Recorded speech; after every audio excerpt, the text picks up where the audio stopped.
Hello, everyone, and welcome to the Edge by Ascential Amazon monthly briefing for the month of November. My name is Jack O'Leary. I'm a senior analyst here at Edge by Ascential, formerly Planet Retail R&G.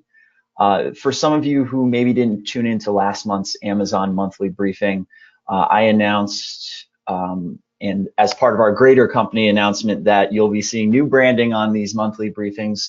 We as a company, along with One Quick Retail, Clavis, and Brandview, are now known as Edge by Ascential and are really excited to go to market to our clients with this branding and really become kind of the leaders in driving forward insights and analytics tools in an e-commerce driven world for our clients. You've joined me today for our monthly Amazon briefing where we go over the recent developments that have happened the past month with Amazon, with our insights and analysis around that, and then follow that up with a deep dive into one Amazon tactic. We host these on a monthly basis, so I hope you can tune in going forward and look forward to seeing you on more of these. One other bit of housekeeping, you do have a chat function within your GoToWebinar tool. Please do feel free to put questions in there as I go through the webinar. At the end, I will leave some time for questions. You'll also see my email there if that is a better way to reach out to me directly. But with that, let's get started. So our agenda for the day, I will go through recent events, framing it out through a viewpoint that we've developed through our content here at Edge by Ascential. And then I'm going to take a look at some Amazon tactics. Specifically, we're going to do a little bit of a different one this time around. Given the time of year that it is, month of November, we're going to do a holiday 2018 recap and kind of forward viewpoint and just some strategic thinking for future holidays, given that we're coming off of the Black Friday, Cyber Weekend, Cyber Monday holiday period here. So with that, let's get started.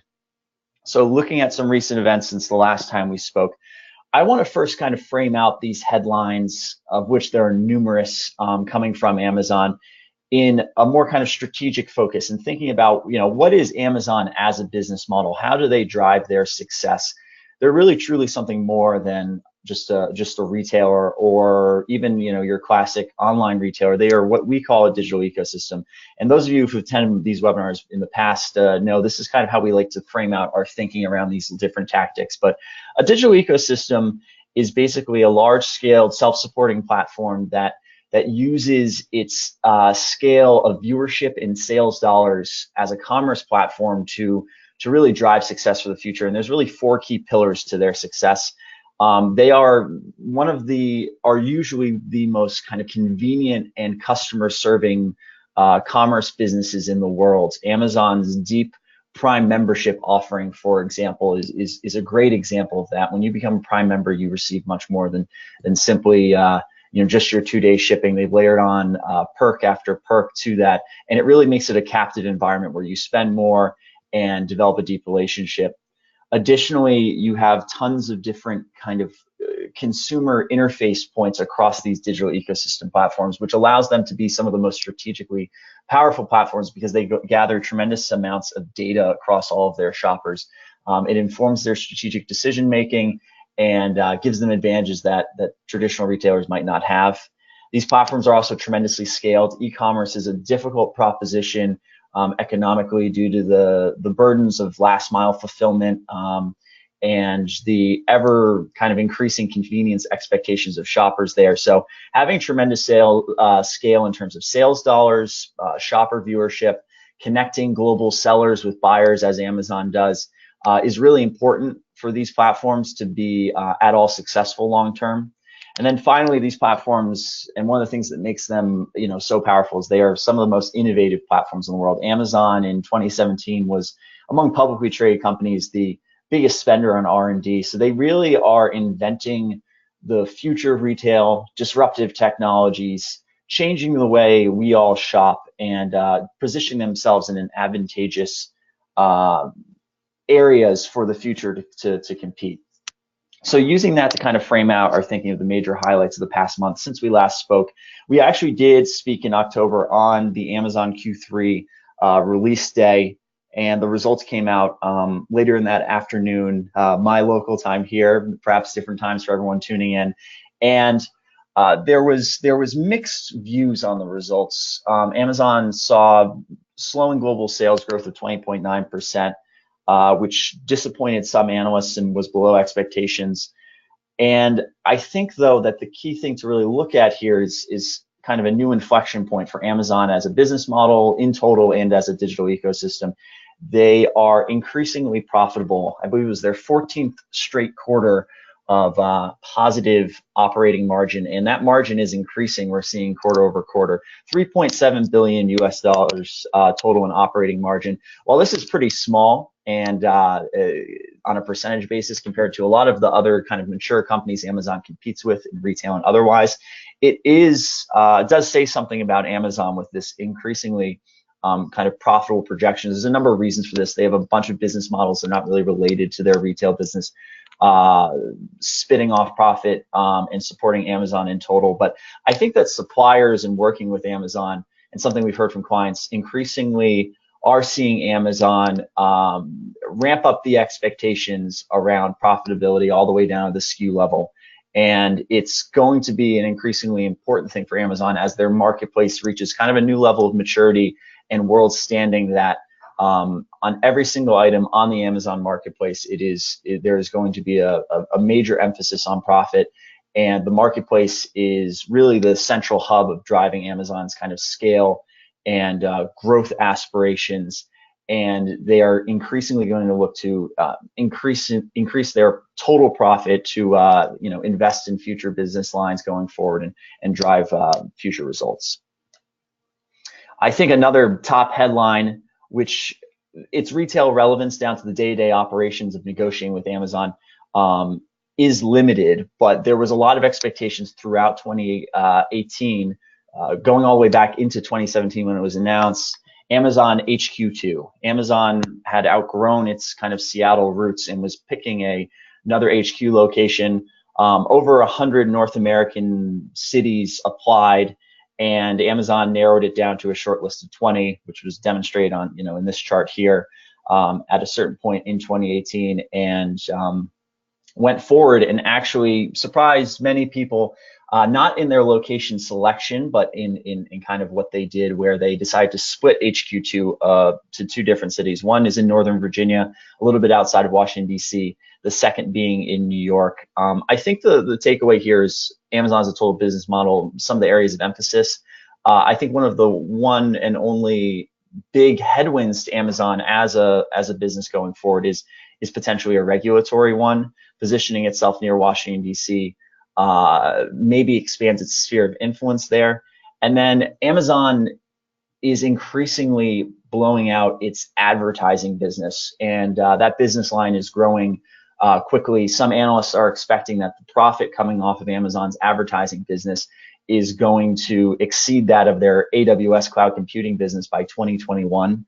New York being kind of a center of advertising and honestly influence for a number of CPG brands, it makes it kind of a well-known pick. And then also, I think one of the last areas is two popular Eastern Seaboard cities. Amazon's trying to recruit technical talent, and those are areas that they feel would be appealing to people working in those fields. So I think Amazon has made its decision. Their kind of negotiation tactics, almost bait and switch of having this long, drawn-out process where all of these cities made really large offers to them, to only at the very last hour split and choose two cities that were probably front runners from the very beginning, does probably feel very reminiscent of the supplier to Amazon relations that many of our clients have, many of you on the call might have in terms of negotiations.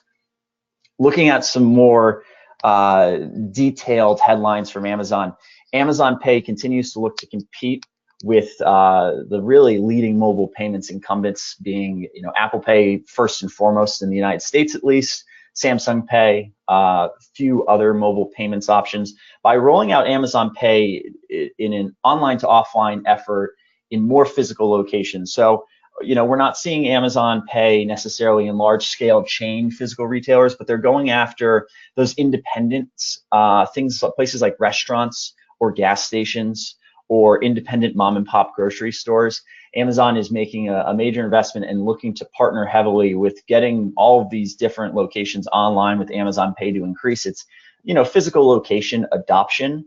Amazon Pay to this point had been mostly an online offering.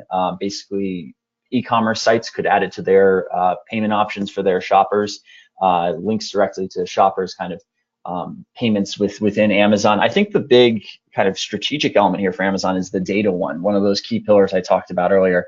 Gathering shopper data across their online interactions, but then also getting into their physical retail interactions, and then also moving outwards away from Amazon owned properties to basically be the retail as a service payment solution for places that Amazon does not own. Gives Amazon deep insights into what their consumers are doing, where they're spending, their spending habits, the cadence of all of that, and is going to make Amazon a really powerful platform as a marketplace, and then just simply as a commerce platform going forward, because they're going to understand their shoppers in a much more detailed fashion than really any other retailer they compete with does, at least in the United States. More broadly abroad, we see some other marketplace platforms doing similar things. So expect to see Amazon bring more services like this to non-owned entities outside of Amazon, because it's the sales dollars are important to them, but also the data is also almost equally important for them. Looking abroad, Amazon cross-border solutions for Black Friday this year, it's increasingly becoming, due to e-commerce, a more global holiday. Shoppers on the Amazon China portal could purchase items from the United States, Black Friday discounts, and they had free shipping on orders over $28.80 USD cross-border into China. Amazon's China platform is somewhat limited and has had limited success. It's competing against the likes of Tmall, JD over there. Amazon even has a storefront on Tmall.com, but I think it says something about Amazon's effect, other e-commerce platforms' effect on the increasingly global nature of these sales holidays, and a holiday that was kind of derived from U.S. Thanksgiving is now cascading into deals around the world, and we expect other sales holidays from other players to do the same with offers like this. Kind of incentivizing consumers to participate. We'll get into this a little bit later when I look at kind of our holiday kind of recap so far and future viewpoints. In Europe, Amazon is expanding their seasonal pop-ups there. They're called Amazon Lofts, and they're trialing them this year. Running in a variety of different European cities: Milan, Paris, Madrid, Berlin, Amsterdam. It's in a kind of wide assortment of very giftable items in categories like electronics, toys, apparel, home goods, beauty. Amazon has been doing a lot of trialing of kind of physical pop-up spaces. They had a fashion location in London recently. We've heard mixed reviews about that. Might say something about the Amazon fashion lineup, but Amazon in New York launched the Amazon 4-star store, which is a more permanent location, highly curated, often gifted items, really driven by people being able to see the real Amazon reviews displayed right next to the items in a physical store environment. This is just to say that as much as Amazon does things like bring Apple or Amazon Pay to physical locations, they're looking to build out their own physical locations and understand that as well. Buying chains of stores like Whole Foods, building out Amazon Ghost stores, launching Amazon Books. Amazon is going to increasingly look to get into this offline environment as well, gathering that shopper data, as I say, and going after some of those stores, some of those experiential discovery trips that really online Amazon is not really known for, and is really kind of more of a physical shopping experience.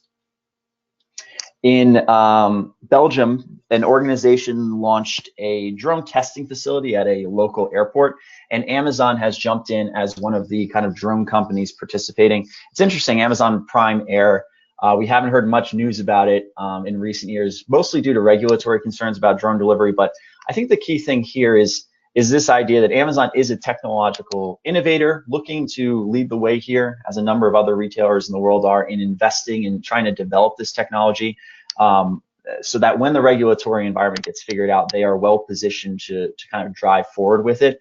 As I discussed earlier, the kind of key cost center of e-commerce delivery is that idea of, rapid fulfillment to shoppers' doorsteps. So any technology area that they can invest into to lower that cost center and in the future, be more convenient and speedy to delivering items to shoppers is something that they are going to test and learn with. And this willing to kind of invest and fail, it is something that is inherent to Amazon that gives them a competitive advantage to be well positioned for the future. In France, they launched within their Amazon Marketplace website a kind of subsection called the Producers Boutique. It is basically featuring a bunch of small, often organic, local foodstuffs from local producers throughout France. I think this is just saying something about the maturity and testing Amazon is doing across their kind of mainstay Amazon.com or Amazon.fr, Amazon marketplace platforms around the world. Amazon is known as kind of that spearfishing platform. The idea that you use Amazon because you're going to get items at a competitive price because it's a marketplace. You're going to be able to find your items despite how obscure they might be because it has almost endless assortment. And you're going to get really convenient, high-speed fulfillment to your doorstep in 2 days or less if you're a Prime member on millions and millions of items. That's great for shoppers who know what they want and go right to the marketplace, figure out their item, and buy it right there. But there's an element of retail that is really more about browsing and discovering items. And so Amazon has been adding elements to their websites like this one that really allow shoppers to kind of explore. Last month I profiled the Amazon Scout system, which is a like or dislike button that kind of curates items as you kind of look through them, doing thumbs up or thumbs down, really powerful in kind of fashion categories or home decor. Amazon has other highly curated sections of their websites. Look to Amazon to continue to test and learn going forward with these kind of curation areas of their websites. And I think as a supplier, it's just important to maintain some level of vigilance around this and really see what areas come up that might be relevant to you and plug in and lean in those areas in case they do drive really successful sales growth in your category. Within the US, in kind of the healthcare area, there was a bunch of different news items that came up. Amazon acquired PillPack for a little under $1 billion earlier this year. PillPack, for those of you who don't know, is a online pharmacist pretty much. So they have pharmacy licenses, can deliver to over 49 US states, and they're really innovative and convenient in that they take individuals' entire kind of pharmacy needs and package them up nicely in kind of daily packages of all the pills they need. So there's no more complicated sortation of your pills at home. They basically all get delivered to you. This is really an offering for shoppers or for health and wellness consumers that are looking for convenience. They can also get non-drugs, things like vitamins, over-the-counter medicine within their PillPack. It's a really innovative model in the healthcare space and one that Amazon made a major bet on in going out to acquire it. So what we saw is that PillPack expanded some of the license applications they have for some of their fulfillment centers. Pharmaceuticals is a highly regulated space, and so the bigger the licensing that PillPack has from all their fulfillment centers, this one in Phoenix, Arizona, added New Mexico, Indiana, and Washington to their states they could deliver to. The faster delivery will be, and probably the more scaled it will be. Amazon, there's also some rumors that Amazon will increasingly try and test some new iterations of things like add-ons with PillPack with their own consumers who might want to kind of engage with it or their own employees, I should say, who want to engage with it. So I just think it's interesting to see what's going on with PillPack and see what Amazon is doing to advance that now that they own it. Also in the healthcare space, there is a company out there that is making Amazon exclusive connected health devices. These are not Amazon private label; they're just Amazon exclusive choice branded devices that connect to people's phones. But again, Amazon sees healthcare as a growing revenue area, and so is going to increasingly look to their supplier partners, especially those in this space, to advance their offerings with them. Exclusive items being an area like that. Amazon is looking to add to that assortment and position itself for success long term in everything from pharmaceuticals to devices to perhaps even services long term.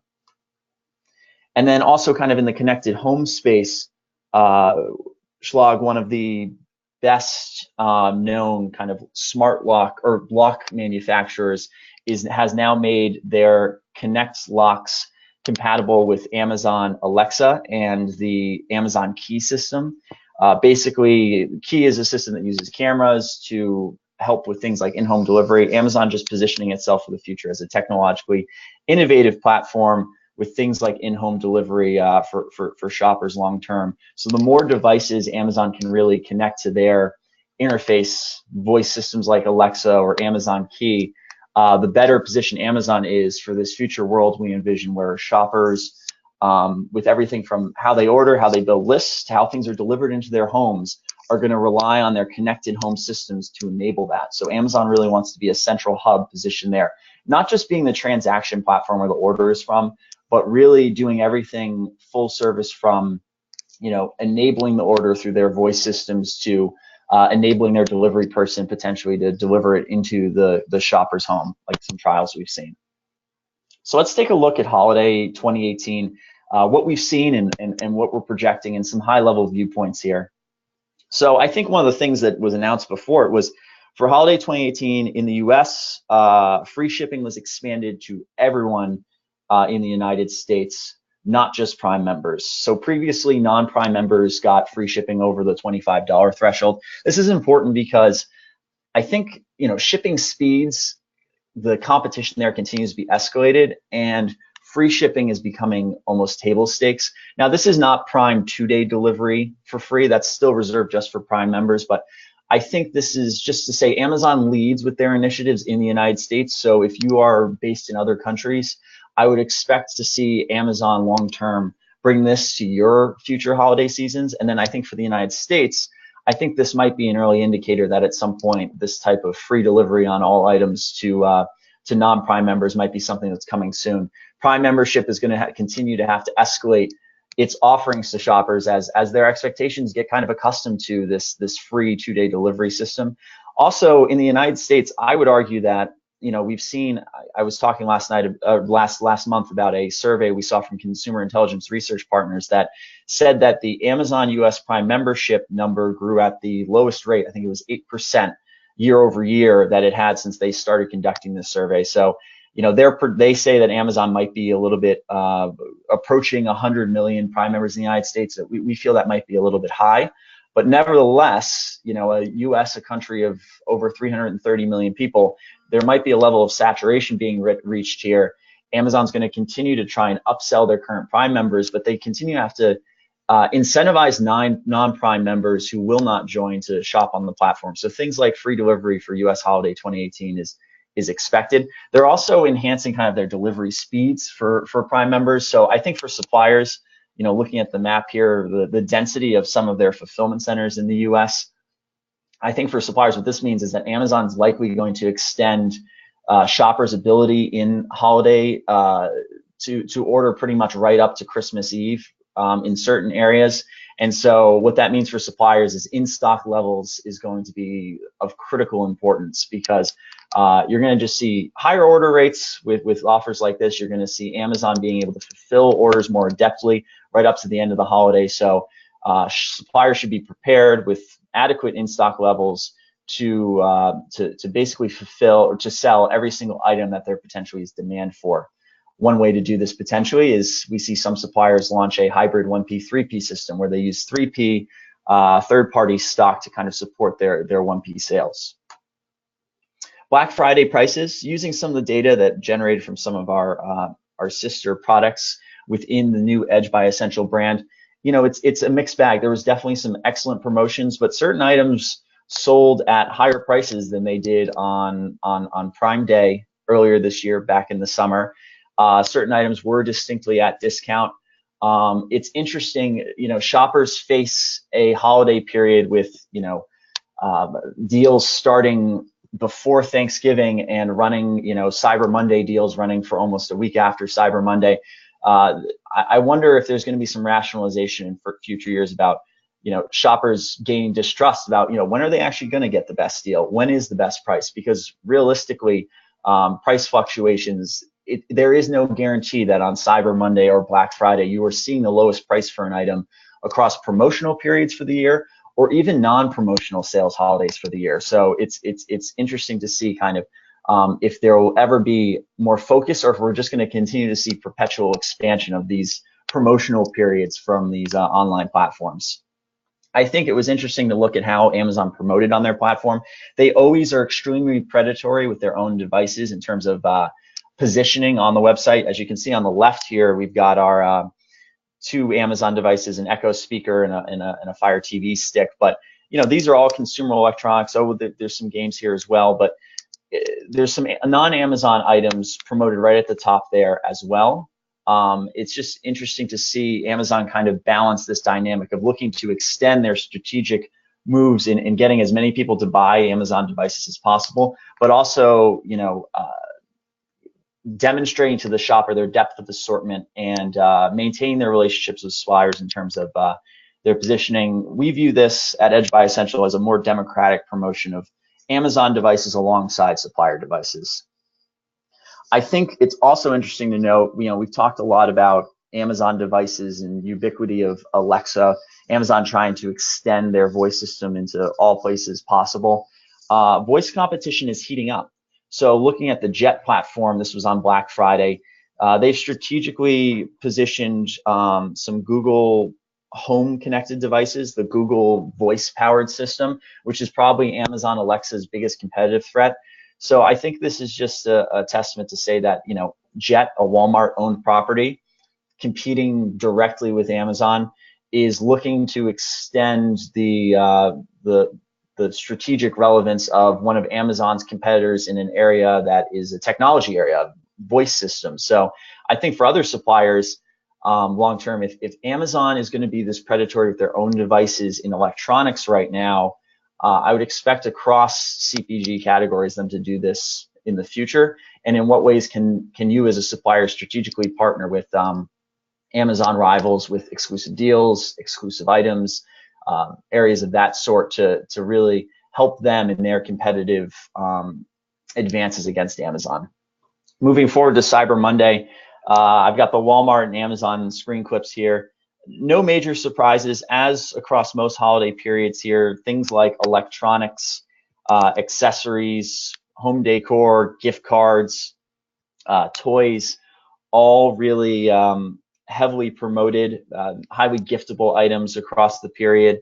And I think you're seeing a similar interface across sites like Walmart and Amazon, where you're really trying to drive that browse experience, that discovery experience. Look to them to continue to iterate on this and enhance that, because really holiday shopping is not that spearfishing trip necessarily all the time for people. People are looking to discover. So Walmart, Amazon, and others will look to continue to really highly curate. One big point of emphasis with the closure, bankruptcy of Toys R Us, everyone looked to holiday 2018 to be a really focused period for toys this year. Walmart positioned itself, as you probably saw on the previous slide, labeling itself America's best toy shop. And then, in Amazon's deals of the day, the carousel here was led off with a Hasbro deal of the day, which also promoted SKUs that were other than it save up to 50% on select Hasbro games across a number of their different brands. Toys is going to be kind of a land grab right now with the departure of Toys R Us and the vacuum that leaves.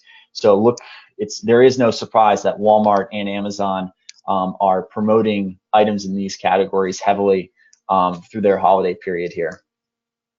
And then I wanted to just kind of blow it out to kind of a high levels perspective.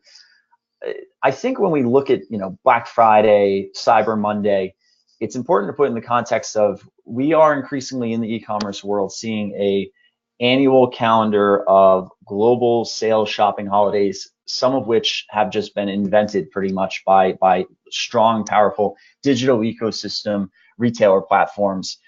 First and foremost of which being Amazon and probably taking some cues from Alibaba as well.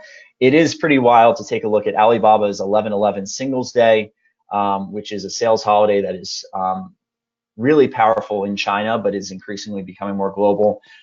Basically, on an online basis, at least, blew many of our traditional sales holidays out of the water with 30.8 billion USD sold in gross merchandise value in 24-hour period.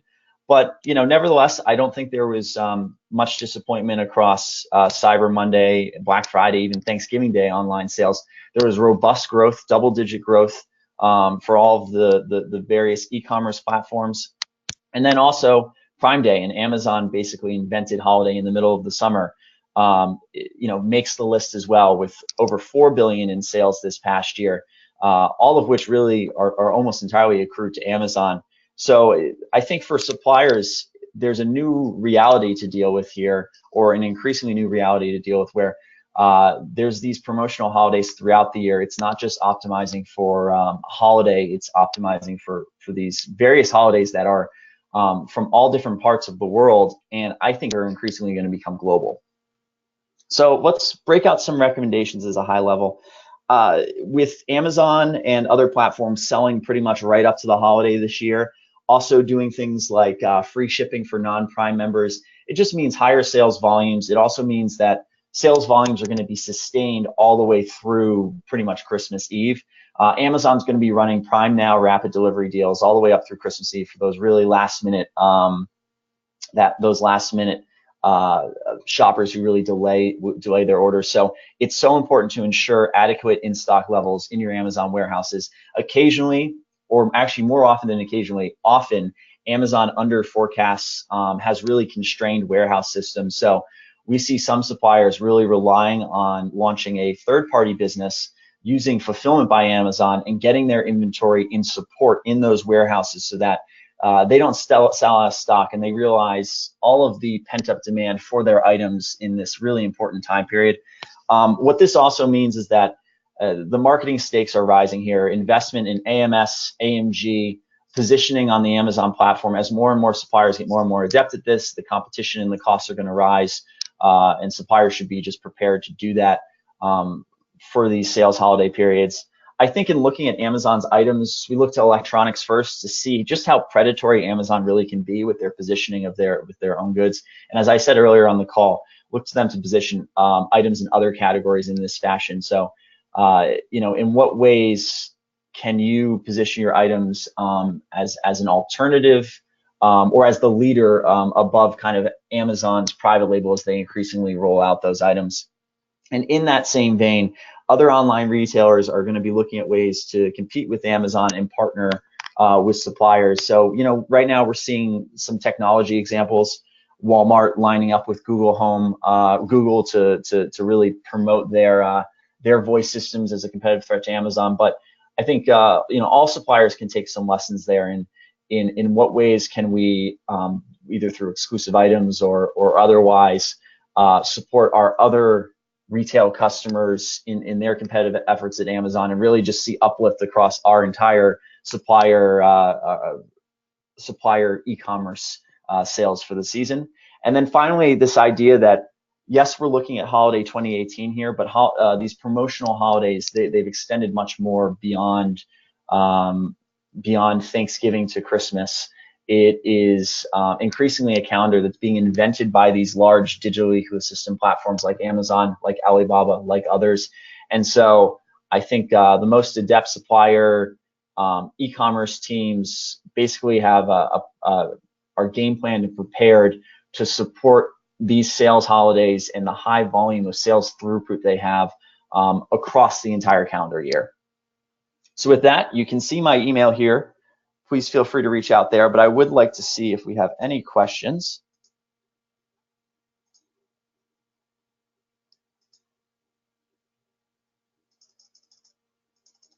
All right. So looking through my questions here, the first we had was just how much do we expect Amazon to extend the global nature of their deals around Black Friday and holiday going forward. I mean, I think one of the key relevant points here is that Amazon and other platforms are looking to be global retailers connecting global sellers with global buyers, and these sales holidays are really being extended around the world, and they want to see that volume increase. I was talking earlier about kind of the concentration and saturation of Prime membership in the United States. They're looking to extend Prime membership around the world. They're going to see ways to support their really fast growing net sales number coming from abroad looking forward. So in short, I think Amazon's going to do everything in their power to extend the global nature of some of these sales holidays. Let's see here. There's a question about our point of view on Amazon and healthcare. So I think from a top line level, Amazon sees, and I don't think this is a surprise to anyone, healthcare is a really lucrative space to get into with aging, developed market kind of customer sets. In the United States, for example, the baby boomers moving into older age, and kind of increasingly, needing kind of more healthcare related purchases. That's a major opportunity there. I think so. Let's start with the PillPack acquisition. Amazon and pharmaceuticals. It's an area where they didn't necessarily have skill sets, and then also the licensing process would be long and labor intensive. And so by acquiring PillPack, a pharmaceutical delivery company with licensing in 49 U.S. states, in one fell swoop, they got both the capabilities through the talent they hired, they acquired there, and also a really innovative system. They're going to look to launch more items in kind of the healthcare category. There is the Berkshire, JP Morgan, Amazon tie-up around looking to launch things like health insurance. I think in total, Amazon looks to be a full service provider as much as they can in the spaces they enter. And so they're going to look for ways to either acquire or innovate in areas of healthcare that they feel like they can drive growth going forward, because like all their business models, they see as a high growth area and potentially valuable for the future.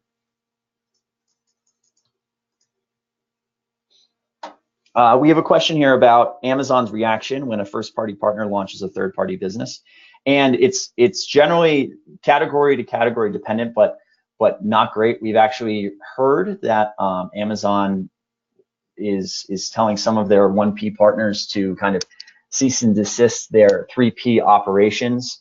This isn't the case across the board 100%, but it is something that's happening. So in general, the recommendation that we have for anyone looking to kind of launch a 3P business is that separation in both naming convention of your 3P business and kind of the outright acknowledgement with your vendor managers around what your 3P is probably the best path forward there, because Amazon's really trying to harmonize and gain access to all of your best selling SKUs, and sees 3P as kind of an issue there. So I think in short, the answer is Amazon, it's mixed, but is generally not favorable about a 3P business. So it's something to look out for. So with that, thank you for everyone for tuning in. Any questions I did not get to, we will look to follow up via email from our team. And thank you all for joining me. Please stay tuned for future Amazon monthly briefings. Excited to bring you the last of our year in December, coming up in about a month from now. And hope everyone enjoys the rest of their day. Thank you.